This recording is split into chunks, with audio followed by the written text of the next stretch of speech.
누가복음 17장 15절 16절 보겠습니다. 누가복음 17장 15절 16절. 그 중에 한 사람이 자기가 낳은 것을 보고 큰 소리로 하나님께 영광을 돌리며 돌아와 예수의 발 아래 떨어 감사하니 그는 사마리아 사람이라. 아멘. 건교에 관악산이 있습니다. 관악산 등정할 때 그 입구에 비둘기들이 상당히 많이 와 있어요. 하루는 제가 가서 모이를 바닥에 뿌렸어요. 그런데 보이지 않던 비둘기가 어디서 봤는지 떼거리로 몰려왔어. 모이를 쪼아먹는 거예요. 유심히 관찰했습니다. 그런데 제가 뭐 너무나 이렇게 과대망상인지 모르겠지만 고맙습니다. 고맙습니다. 하는 것 같아요. 열심히 고맙습니다. 그러고 난 다음 기분이 좋았는데 이내 마음이 싹 상해버렸어요. 다 먹고는 언제 받느냐? 날아가고. 그냥 가는 게 아니라 똥을 싸면서 날아가고. 그걸 가만히 보면서 인간들 중에도 저런 부류들이 상당히 많구나. 자신이 힘들고 어려울 때는 정말 물에 빠진 사람이 지푸라기 잡듯이 도움될 수 있는 사람을 찾아다니면서 업소하죠. 도와주세요. 도움을 주면 감사합니다. 감사합니다. 어느 정도 시간이 되어서 회복되고 나면 너 언제 봤니? 거기서 끝나는 것이 아니라 악평을 하기 시작합니다. 자기의 도움받은 과거의 자존심을 감추기 위해서 도움을 준 사람을 폄하하고 악평하고. 우리 주위에 이런 비둘기 같은 부류들이 너무나 많다는 것입니다. 사실 감사를 표시하면은요, 감사 받을 짓은 하지 않았다 할지라도 그 마음에 그분을 기억하게 됩니다. 그리고 또 다음에 도와줘야지. 여유 있어요. 비둘기처럼 날아가서 똥을 싸면은 그런 뻔뻔한 사람을 도와줄 마음이 우리 안에서 일어나지 않습니다. 이 감사라고 하는 것이 얼마나 힘 있는 능력이 되는가를 오늘 본문 말씀이 이야기해 주겠습니다. 유대인들은 공동체를 상당히 중요하게 여겼어요. 이 공동체 자체가 하나님의 나라를 상징했기 때문에. 그래서 공동체에서 추방된 것은 하나님 나라의 축출을 의미하기 때문에 너무나 힘들어했어요. 요한복음 9장에 보면은 남에서 소경된 자가 예수님을 만났습니다. 그래서 눈을 떴어요. 부모들이 저 어떻게 된 거냐 물었을 때 그날 눈에 흙을 발라 씻었던 그 날이 안식일이거든요. 안식일은 어떤 노동도 하면 안 됩니다. 그래서 그런 노동 자체가 율법에 저촉되기 때문에 낳은 사실은 둘째 문제예요. 부모가 이제 자식들에게 물어보라. 그렇게 말한 내용이 나옵니다. 왜냐하면은 당시 예수님을 이단으로 몰았기 때문에 예수께서 고쳤다 하면은 함께 이단이 되어서 유대 공동체에서 축출을 하거든요. 그래서 이 유대 공동체 축출이 얼마나 심각한 것인가 알기 때문에 말꼬리를 흐리는 그런 내용들이 나옵니다. 그런데 유대인들 중에는 간혹 문둥병자가 있었어요. 건강한 공동체를 만들기 위해서 감염을 방지하고자 문둥병자들은 가정과 공동체에서 추방당합니다. 그리고 건강한 사람이 거쳐오면 감염을 방지하기 위해서 여기 부정한 사람이 있다. 부정하다 오지 마라. 이렇게 목청을 외치면서 건접을 막았던 것입니다. 그래서 문둥병자의 소원이 무엇이겠습니까? 공동체로 복귀하는 것입니다. 그런데 소망은 공동체 복귀예요. 공동체 복귀의 전제 조건이 문둥병에서 고침을 받아야 되는 것입니다. 성경에 보면은 구약 성경에는 나아만 한 분, 그것도 이방인이 유대 나라에 수많은 문둥병자가 있었는데 이방인이 나아만이 고침받았고 신약 성경에는 예수께서 많은 문둥병자를 고쳤다고 하지만 마태복음 8장에 1명과 누가복음 17장 10명의 문둥이를 고친 이런 내용이 나와요. 중요한 내용은 단순히 몸의 질병만 고친 것이 아니라 공동체로 복귀했다는 것입니다. 이것은 하나님의 은혜가 아니면 안 된다는 것을 설명해 주고 있습니다. 그리고 문둥병 자체가 죄를 상징합니다. 죄인은 하나님의 나라에 합당하지 못해요. 고린도전서 15장 51절에 보면 혈과 육은 하나님의 나라를 유업으로 받을 수 없다고 했어요. 죄인은 하나님 나라의 진입을 고사하고 건져 쫓아갈 수 있습니다. 결국은 이 문둥병은 죄로 인하여 하나님의 나라에서 축출당한 모든 인생을 상징합니다. 어떻게 하면 다시 복귀할 수 있을까?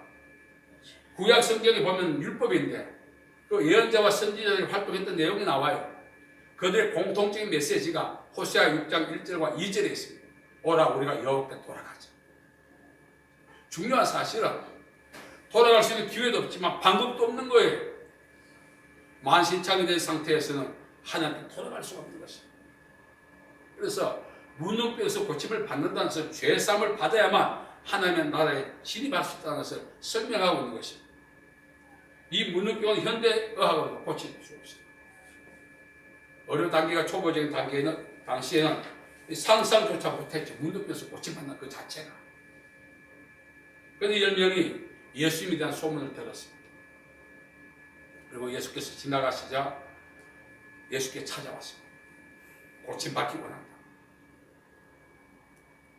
그때 예수께서는 제사장에게 가서 네 몸을 보여라. 아무리 고침을 받아도 당시 왕께서는 제사장이 할 수 있어요. 그래서 제사장에게 자기들의 몸을 보이러 가는 도중에 고침받았습니다. 중요한 내용이에요. 제가 성경을 읽다가 너무나 핵심적인 사항을 발견했는데 이 10명의 문둥이는 대단한 사람들입니다. 자신들이 예수님을 만났을 때는 문둥병자였어요. 유대 공동체는 이들을 철저히 격리했기 때문에 만일 제사장에게 자신들의 몸을 보이기 위해서 달려가는 도중에 유대인들을 만나 그 상태로 제사장을 만나면 돌에 맞아 죽게 되어 있습니다. 그런 상황임에도 불구하고 예수님의 말씀에 순종해서 달려갔다는 것입니다. 믿음 바라는 것들을 실상으로 보지 못한 것들 전부 다 그랬습니다. 제사장께 몸을 보이기 위해서 달려가는 도중에 나았지. 말씀에 순종해서 출발할 때는 그대로였습니다. 그리고 만일에 가는 도중에 고침을 받지 못했다면 문둥병 상태로 그 공동체에 진입하다가 죽게 되어 있어요. 그래서 이들의 행동은 죽음을 불사한 행동이었습니다. 얼마나 원했는가, 공동체로 복귀하기를 얼마나 원했는가를 여기서 알 수 있습니다. 아직 고침받지 못했기 때문에 가는 도중에 유대 공동체에서 발각되면 돌에 맞아 죽을 수 있는데 그 죽음을 불사하고도 자신들이 달려갔다는 것은 그만큼 간절했다는 것입니다. 다시 공동체로 돌아간 것입니다. 그 돌아간 도중에 고침을 받았습니다. 그런데 한 명만 예수님께 돌아와서 감사했습니다. 이 9명이 바로 비둘기 같은 인생. 자기 문제 해결되면 예수 언제 받는다. 온데 간데 없는 거죠. 신앙을 수단화하는 사람들이 오늘 얼마나 많습니까? 오늘 교회 안에 함께 찬양하고 예배드리고 기도하지만 자신의 욕구를 해소하기 위한 비둘기 같은 존재들이 많이 있어요. 베세다 광야에 5,000명의 무리가 있었습니다. 거기는 20세에서 50세 남자만 이야기해요. 20세 이하 남자, 50세 이상의 남자, 여자. 이 계산을 한다면 최하 2만에서 3만 명이 그 베세다 광야에 있었다는 것입니다. 인구 계산은 20세에서 50세 남자만 계산하거든요. 전쟁에 나갈 수 있는 그런 기력 있는 사람. 그 많은 사람들이 사흘 동안 예수님을 떠나지 않았던 것은 어떤 기적을 바라고 그 이유가 뭐냐? 12광주를 남을 정도로 포식하고 돌아가는 거예요. 예수님을 따르는 목적이 뭐냐 이거예요. 예수 믿는 목적이 뭐냐 이겁니다. 오늘 우리 안에도 비둘기 같은 습성이 있습니다. 그래서 감사합니다. 예수 믿으면 당연히 받는 복으로 생각하고 마땅히 받는 복으로 생각하고 심한 경우에는 약하다 이렇게 생각해요. 이런 분들도 교회 안에 얼마나 많은지 몰라요. 이 모든 축복이 예수 그리스도의 십자가의 죽으심을 통해서 왔는데 우리는 당연하게 생각합니다. 마땅하게 생각하는 거예요. 그런데 감사할 줄 모르는 거죠. 10편 50편 23절에 감사로 나를 영원히 하는 자가 내가 하나님의 구원을 보인다 그랬어요. 감사는 더 큰 축복으로 나아가는 그런 하나의 시작 단계예요. 그래서 이 9명은 비둘기가 되었죠. 한 명만 예수께 찾아와서 감사해서 예수께서 하신 말씀. 내 믿음이 너를 구원했다. 이 구원은 여러 가지 의미가 있는데 첫째 육체적 건강 회복, 그거는 비둘기 같은 사람도 똑같이 받아요. 그러나 이 한 명에게 말씀하신 구원은 영원히 구원이다. 축복이 확대되고 정복되고, 이것은 감사가 그렇게 만드는 거예요. 적은 일의 감사에 큰 감사를 경험하게 되는데, 특별히 인간의 힘과 방법으로는 해결되지 않은 영적 공동체의 복귀의 축복을 받고도 감사합니다. 9명의 이 문둥병자 비둘기 같은 사람이 오늘 우리입니다. 우리는 스스로 죄 문제를 해결할 수 없어요. 예수 그리스도의 은혜로 죄 사함을 받고 천국의 일원이 되었어요. 그 감격이 어떠합니까? 감사하죠. 이거 당연하게 생각해요. 그리고 불평이 많아. 아직까지 하나님 내 기도 응답해 주지 않고 거기 불만이야. 내 형편 이들은 내버려두고 이것도 불만이야. 감사할 줄 모르고 불만이 조금만 너무 많으니까 오늘 기독교인들 첫 줄을 잘 끼워야 된다 했습니다. 신앙의 동기가 신앙을 완주하게 만드는 능력이 되는 거예요. 어떤 동기로 신앙생활을 하게 되느냐?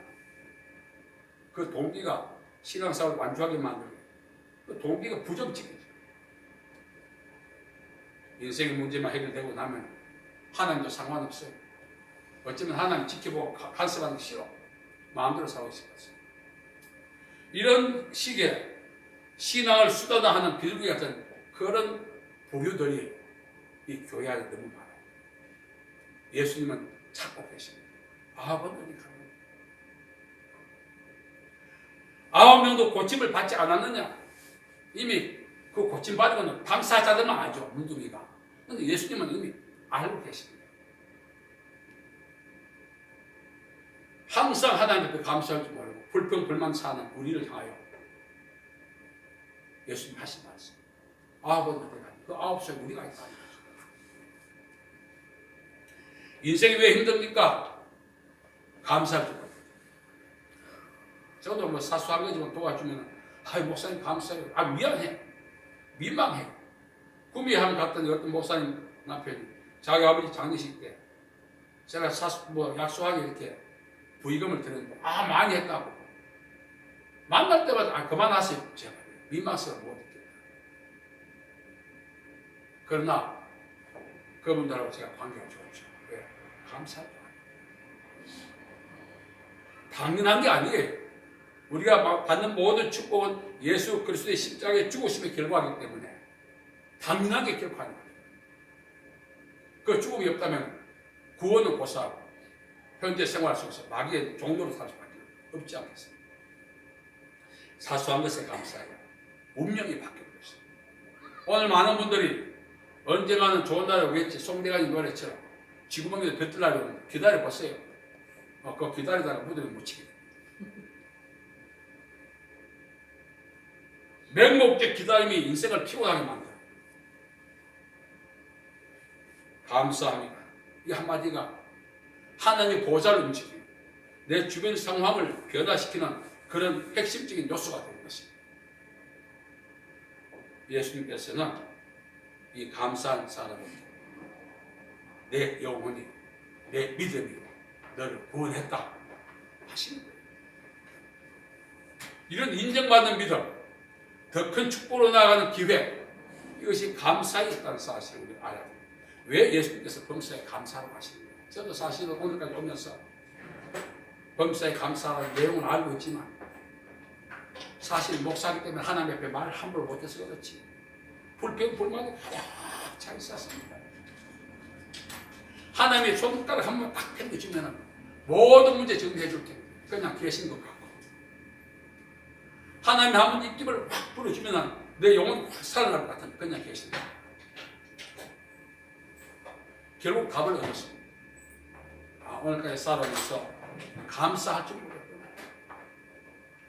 여러분, 이 비둘기만이 아닙니다. 제가 비둘기를 개화로 든 것은 하나님께 받은 은혜가 가장 큰 사람들이 감사하죠. 마리아가 300데나리온 시집갈 미치고 제2의 인생을 꿈꿀 수 있는 그런 엄청난 액수에 되는 300데나리온을 그 향유를 예수께 부었어요. 그런데 거치에 있던 유대인들은 또 비아냥거렸어요. 하나님의 선민이라고 하는 그런 신분을 갖고 누구보다 하나님의 은혜를 입었던 사람들이 하나님이라는 헌신을 비아냥거린다는 거죠. 우리가 감사할 줄 모른다면 세상에 인간도 아니다 그럽니다. 세상의 가장 큰 죄 중에 하나가 배은망덕이라고 하지 않습니까? 우리는 감사할 줄 모르고 오늘까지 살아왔어요. 그래서 오늘 이 성경 말씀을 잘 이해해야 될 것입니다. 하나님께서 오늘 우리에게 아버지 어디 갔니? 말은 너 왜 감사할 줄 모르니? 우리 해석합니다. 너 왜 불평 불만만 내가 앞에 쏟았느냐? 너 왜 일생을 예수 믿고 나한테 한 번도 감사할 줄 모르냐? 이렇게 해석할 수 있어요. 그렇다고 오늘부터 그동안 못했던 감사합니다. 이렇게 하면 안 됩니다. 정말로 감사 속에서 우러나가요. 구원받은 감격, 고침받은 감격. 내 친구들 다 세상 떠났지만 아직도 남겨둔 감사. 이게 있어야 됩니다. 왜 하나님 왜 날 안 데려가 고생시키는 이런 분들 많이 만나봤어요. 그분들 그날 하나님 데려가 주셔야 돼요. 여러분, 오늘 예수님이 우리의 믿음도 중요해요. 제사장이 자기 몸을 보이기 위해서 죽음을 불사하고 달려가는 그 믿음도 참 중요하지만 믿음의 열매가 감사한다는 것입니다. 그래서 나무는 열매로 한다고 했는데 감사할 줄 모르는 건 뭐죠? 믿음의 사람이 아닙니다. 종교인도 감사해요. 시중 잡혀도 감사해요. 우리는 감사하죠. 우리의 어디서 꼬였을까요? 연단입니까? 징계입니까? 그건 내 생각이고 감사할 줄 모르기 때문에 아직 헤어나오지 못하고 있는 것입니다. 그래서 우리가 늦었지만 이제 만시 시탄에 감이 있지만 이제 남은 인생 감사하면서 사십시오. 감사는 하나님의 주권을 인정하는 것입니다. 잠언 3장 5절과 6절에 보면은 범사에 그를 인정하라 그래야 내 길을 지도하시리라. 하나님을 인정하는 방법 중에 하나가 하나님을 위하여 감사할 줄 아는 것입니다. 성경은 감사를 강요하지는 않습니다. 이건 명령입니다. 우리가 죽고 사는 문제가 달린 것입니다. 우리가 한 주간 앞으로 이제 세상에 살 텐데 늘 감사합니다. 제가 이 병원에 와서 주는 메시지가 직원들 예배 때도 항상 감사라고 합니다. 왜? 감사는 내가 원하는 방향을 가도록 만드는 핸들이다. 아무리 자동차 명차라도 핸들을 잘못하면 구렁텅이 빠져요. 감사합니다 할 때는 내가 원하는 방향을 가게 만드는 핸들이기 때문에 감사합니다 할 때마다 내가 원하는 방향을 가도록 자동차가 움직여주는 것입니다. 늘 불평. 그래서 예수님이 누구를 찾는다고요? 구원받고도 감사할 줄 모르고 매일매일 불평불만하는 우리를 향하여 너 왜 그렇게 불평불만하니? 이렇게 묻고 계시는 것입니다. 저는 하루 주님께서 네가 너무나 불평이 많은데 마음에 감동을 주셨어요. 감사의 조건을 한번 써봐라. 그래서 써봤습니다. 종이 한 장 가지고 불평을 글씨를 크게 썼습니다. 살아있네. 1번. 두 번째. 살아있으니 고생하네. 이런 부정적인 단어를 많이 썼어요. 그러다가 이제 마음의 평정을 찾고 하나님 은혜에 대해서 써보니까 깨알같이 써도 A4 용지 하나가 모자 2장, 석장 때 엎드려 울었습니다. 이토록 많은 은혜를 주시는데 인생 돌아보니 욕심만 과욕만 부리고 그 과욕이 채워지지 않는다고 늘 불평하고 불만하고 한 번도 감사하지 못했구나. 참 목사가 돼서 성도들께 감사하라고 설교하면서 진작 자신은 감사할 줄 모르고 이런 폐단이 있습니다. 확 부러져서 울었습니다. 목사님께서. 여러분 인생을 살아가면서 언젠간 좋은 날이 오겠지. 그거는 막연한 기대입니다. 사람이 마음으로 길을 계획할지라도 걸음을 인도하는 자는 여호와시다 했어요. 하나님이 도와주시고 개입하지 않으면 프로초조 실망까지 진입할 수 없어요. 그 은혜를 받는 방법은 늘 하나님의 주권을 인정하고 지금까지 베푸신 은혜 감사하고 앞으로 인도하시는 베푸실 은혜를 희망하며 기대하며 감사하고 그럴 때 그 믿음이 실제가 되는 것입니다. 상황이 힘들어도 감사하십시오. 왜? 감사합니다. 하나님 일하십니다. 불평할 때 어때요? 하나님 일하지 않습니다. 그래서 하나님이 일하실 수 있는 영적 무드를 만들어 가야 돼요. 거기 기도 중인데 그 기도 중에도 감사기도. 이렇게 해서 범사에 감사해서 한 명이 물두기가 받았던 축복 우리와 가족과 가문이 받기를 간절히 바랍니다. 하나님 아버지 감사합니다. 정말 오늘까지 살아가면서 감사 불평 불만으로 살아갔습니다. 욕심만 컸습니다. 주님이 베풀어 주신 구원의 그 기본 은혜를 우리가 너무나 무시하고 살아갔던 것을 용서해 주옵소서. 구원의 감격을 잊지 않고 오늘까지 동행하시고 도와주신 은혜를 감사하고 앞으로 더 큰 은혜 주실 것을 기대하고 감사하며 살아서 인생의 운명이 바뀌는 저희들 되게 도와주옵소서. 예수님의 이름으로 기도하옵나이다. 아멘.